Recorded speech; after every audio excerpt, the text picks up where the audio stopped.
বাংলাদেশ জামাত ইসলামী যে জুলুম কারো চোখ আগে রেখে বরদাস্ত করে না, ভয় করে না।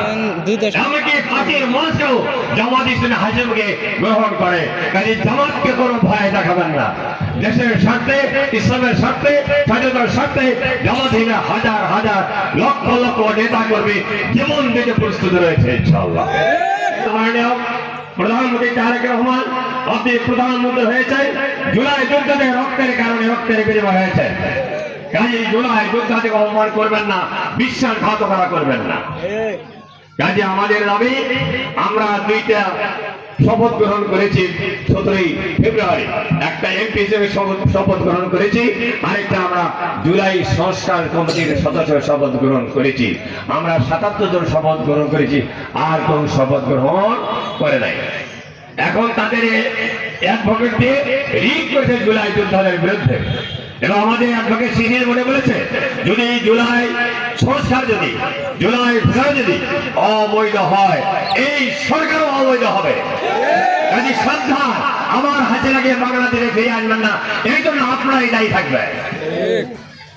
সম্মানিত সুধী মণ্ডলী, আমরা জানি এই সরকারের সভাপতিত্ব হবে এবং ঐতিহাসিক একটা সুন্দর ঘোষণা দিয়েছে।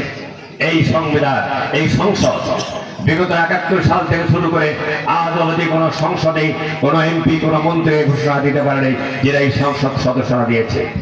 বাংলাদেশের আমির জামাত তফসিল ঘোষণার আগেই সৌহার্দ্যের উদ্যানে ঘোষণা করেছেন জামাত। তারা বলছে সীমিত বাজেট আছে, বড় কোনো বাজেট এই মুহূর্তে ধরা যাবে না, বাজেট নাই তাদের হাতে।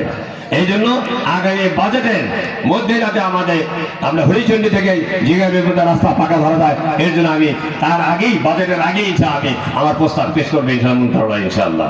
আপনারা দোয়া করবেন ইনশাআল্লাহ। সেই সঙ্গে স্বাস্থ্যনীতি, স্বাস্থ্য হাসপাতাল, বেড বৃদ্ধি, গ্রাম ইউনিয়নে ক্লিনিক তৈরি, এই ব্যাপারে স্বাস্থ্যমন্ত্রীর সাথে কথা বলবো ইনশাআল্লাহ।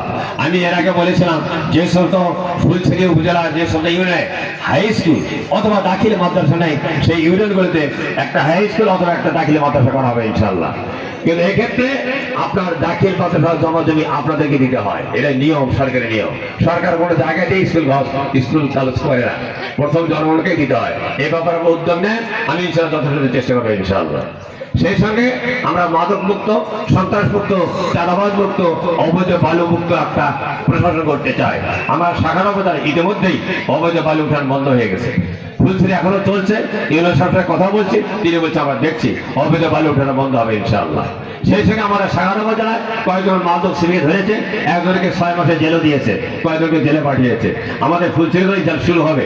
তবে প্রশাসনের পক্ষে ফুলছড়ি থেকে এই এরেন্ডাবেলে আসতে মাদককে ধরা, সন্ত্রাসীকে ধরা করতে প্রায় 1-2 ঘন্টা সময় লাগে, ঠিক কিনা? এই জন্য জামাতের পক্ষ থেকে বলা হয়েছে প্রতি গ্রামে গ্রামে দুর্নীতি, চাঁদাবাজ মুক্ত, দুর্নীতি মুক্ত, সন্ত্রাস মুক্ত, মাদক মুক্ত কমিটি করতে হবে। 20-30 সদস্য বিশিষ্ট যুবক মুরব্বীদের নিয়ে, আপনার ছাত্র যুবককে নিয়ে একটা কমিটি করবেন, যাদের কাম হবে এই সন্ত্রাসী, এই চাঁদাবাজ দেখ, এই মাদক দেখ অ্যারেস্ট করে, মদ সহ এবং চাঁদাবাজের টাকা সহ অ্যারেস্ট করে পুলিশের সবাই দেখ, দড়িতে বেঁধে রাখবে, 2-3 ঘন্টা মধ্যে পুলিশ হয়ে যাবে, আমাকে ফোন করবে এবং আইনের আশ্রয় দেওয়া হবে ইনশাআল্লাহ। আইনকে হাতে তুলে নেবেন না। এর ব্যাপারে পুলিশ ফাঁড়ি থানা তাদের নিয়ম আছে, পুলিশ ফাঁড়ি থানা যদি করা সম্ভব হয় অবশ্যই এটাও আমি বলবো, স্বরাষ্ট্র মন্ত্রণালয়কে এটাও চেষ্টা করবে ইনশাআল্লাহ।